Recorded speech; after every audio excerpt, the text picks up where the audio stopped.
Hi, I'm Joan Newcomb, and today's Mystic Minute is free will versus destiny.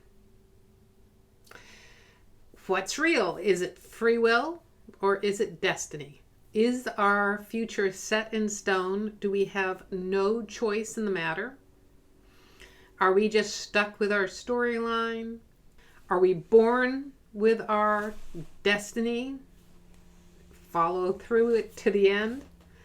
Or do we have a choice in the matter? Do we have the free will to choose between good and evil? My answer is this. It's both, depending on how you play the game. If you go through life unconsciously, then it's destiny. If you go through life with consciousness, then it's free will. If you just play the game, if you go along with outside indicators influencing your every move, it's going to unfold in the pattern that was programmed into the game in the first place. If you think about it, if you played a video game that way, it wouldn't last very long and it would be kind of boring. So even when you play a video game, you know that there are settings programmed into it. You know that there are rules within the game. You can't break outside of certain rules, but you also have a choice within it that makes it really fun to play.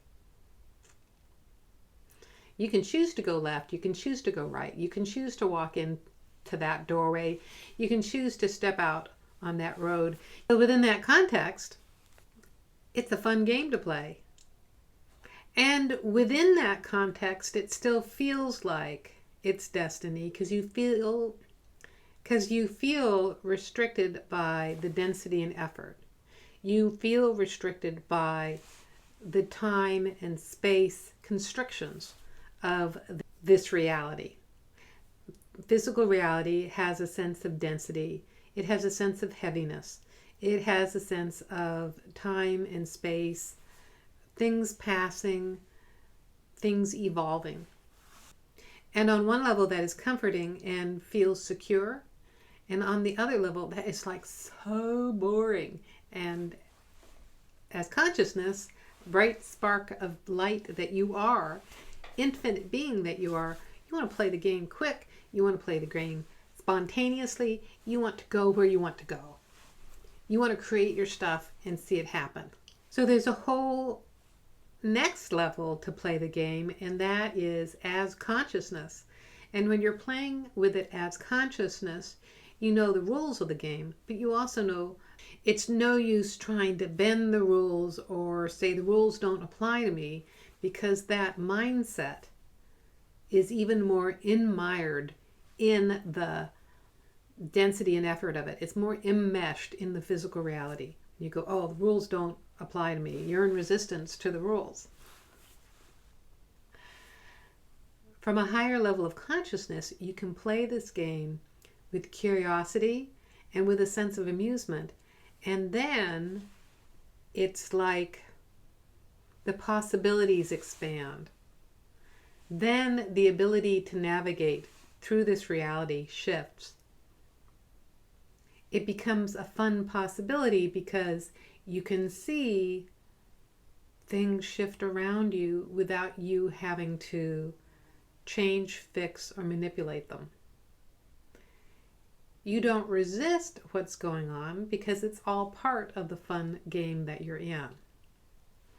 I was just at a meetup in Olympia last week and talking to a woman who had started coming to these meetups and had some really transformative experiences.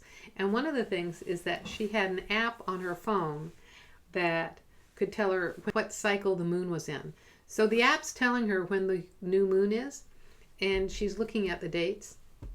And each time that she looked at her app, the dates changed. It wasn't a time zone thing. It's like the dates kept changing. Now, as we're listening to it, it's like, oh yeah, that was the new moon. But we're all in this reality where that date was the new moon. When you're operating as consciousness, you can shift into parallel realities where things are slightly different. You're not stuck in the trajectory. You're not stuck in the predetermined outcome of going in that direction. So from that perspective, you have a choice. There is free will. As consciousness, there's free will. As your body and your personality, there's not free will. The car does not get to drive itself. The car does not get to go outside the roadway without getting a flat tire or driving off a bridge. That's the car's experience. And as your experience as consciousness in the car, you can have a variety of experiences with it. You can have some instantaneous experiences of shifting realities because as consciousness, you can move from one universe to the next. Parallel universes, multiverses, parallel selves, parallel lives, different outcomes, different experiences, different pasts. So as consciousness, you can slightly tweak your reality to have a different experience. It's really different than in the old days when you just viewed yourself as consciousness in this body, maybe a spirit in this body with this one possibility, and your free will just existed of you being able to turn left or turn right or change lanes on the freeway. Within that context, change took a very long time to happen. It was an evolutionary change, and it still happens on an unconscious level. Unconsciously, you can set your prayers out to the God of your understanding, and evolution will happen. And as consciousness, you're viewing the world from your own awareness, your own wisdom, your own higher viewpoint of everything going on. And then the changes that you make can happen instantaneously. The shift can happen at any moment. Now there's another funny thing that happens when you get into this space of consciousness is sometimes you have no desire to change anything. You lose the desire to change, fix, or manipulate. You're just enjoying every moment.